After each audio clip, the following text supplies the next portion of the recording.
everyone. In this chapter, we are going to talk about creating variables to use in our node article template.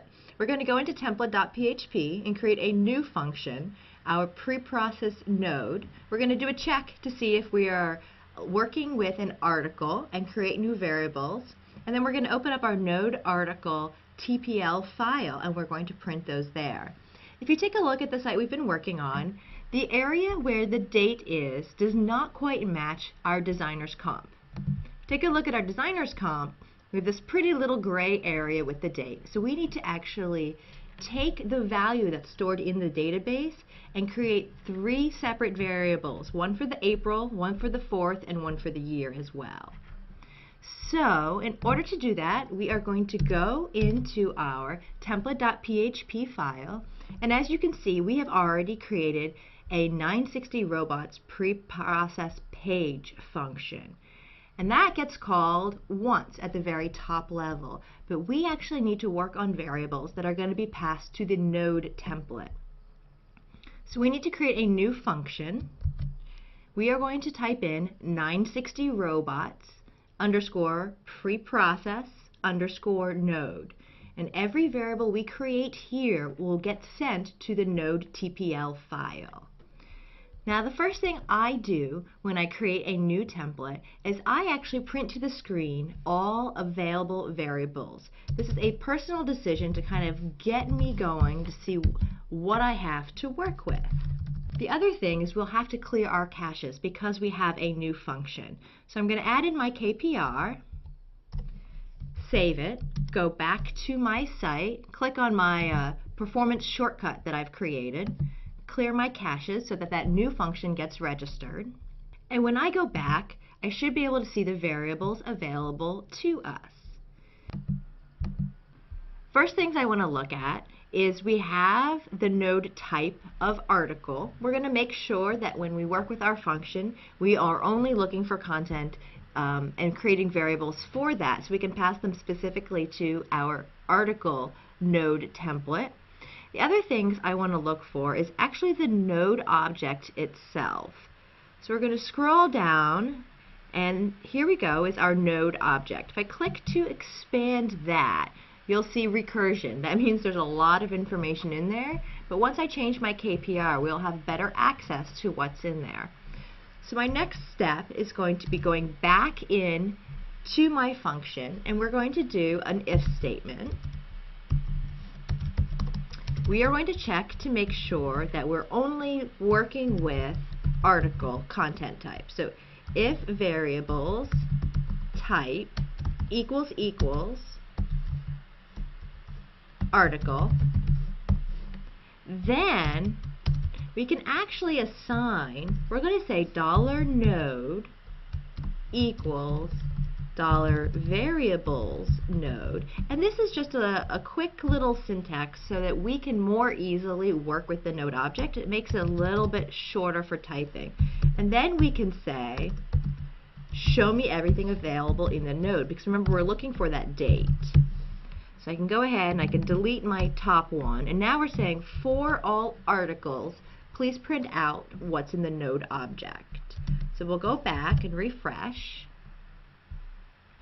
and we should see 1, 2, 3, 4. Now we only have 4 printouts because on this page, although we're displaying 5 nodes, one of them is not an article.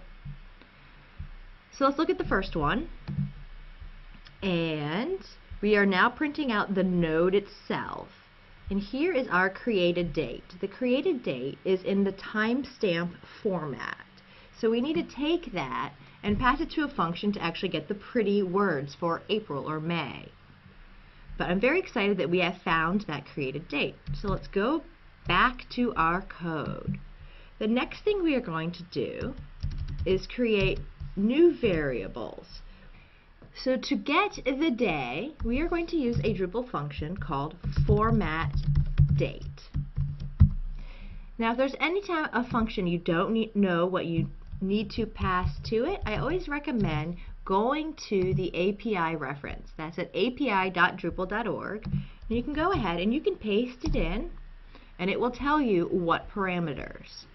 So for Drupal 7, format date takes the timestamp, which we just saw in our node object, the type of date. So you can use one of the date formatters that comes with Drupal.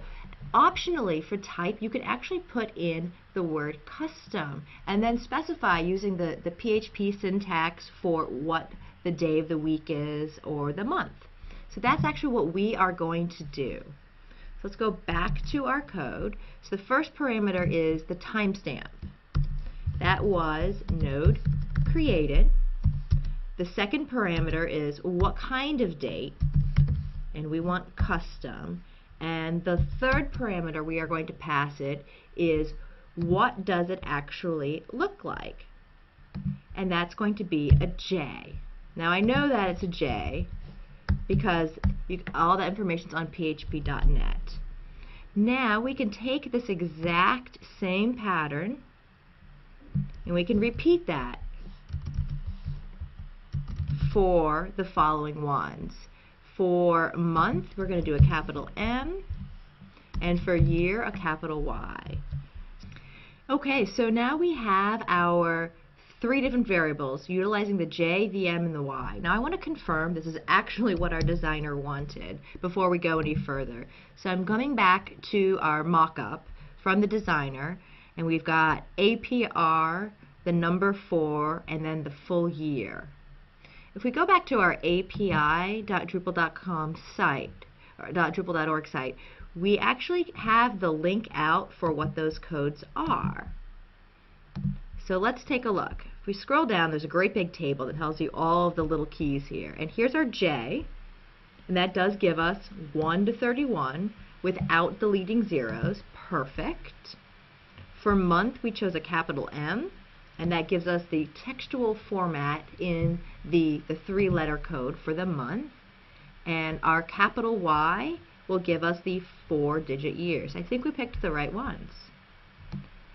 So now our next step is to print them so that they will display for us.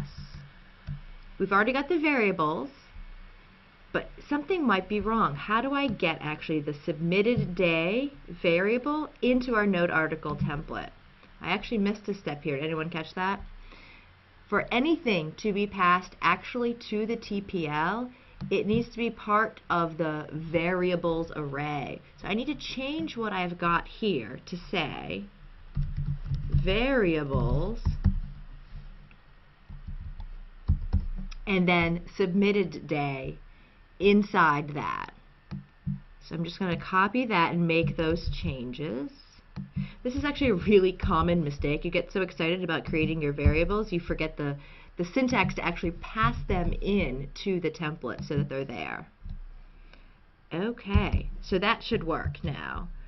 I'm going to just comment out my KPR node. I don't think we're going to need that anymore. And I'm going to open up my node -- article template. And you can see right now they are printing just the date. But we need it to look totally different. So I actually want to go take a look at what our designer has given us. So I'm just going to open up Firebug and we'll take a look at how this is being created and what that markup is that we need to replicate. So it looks like we have our title, our post info, and then our div class content. And inside that, we're creating a date block where each of the pieces of the dates are surrounded by a span. I think we can totally accomplish that. Let's go back to our code, and here's actually our content. Excellent. So I'm going to remove the current date because we're no longer using that. Come in to our content, and we're going to create our div class equals date block. And let's just make sure I got that class correct. Div class equals awesome. And now we can start putting in all of our spans. Okay, and the first one has a class of month. The second one has a class of day. And the third one has a class of year. So now that we've got our markup, we need to go ahead and print our variables. So opening PHP tag, since we're printing just the text here, we can go ahead and type submitted month and our closing PHP tag. The thing you'll notice that I'm doing is I am printing $submitted month, but in our templates we actually called it variables and then submitted month. That's because Drupal needs to collect all of the variables to pass to the template in one array, and by the time it makes it to the template, it'll split them up so that you can utilize them just by the word itself. So I'm going to copy the pattern that I used for the first one, type that in there, and that's going to be the day. And the same thing inside the year span, we'll change that. Excellent. So now the markup that I just typed should match the markup that the designer gave us when they first gave us the file. So let's go take a look at our site. I'm going to hit refresh. Excellent. We now have our date being displayed in the exact same way the designer had the dates displayed. So when we go into content, date block, we'll see our spans that match exactly what the designer had intended in their HTML rendering. To recap, we created a new function in template.php, and this was a preprocessed node function, and in that we did a check to say if we are looking at a node that is an article, so it doesn't need to be, our code does not need to be run on every node in the system, but just on articles. And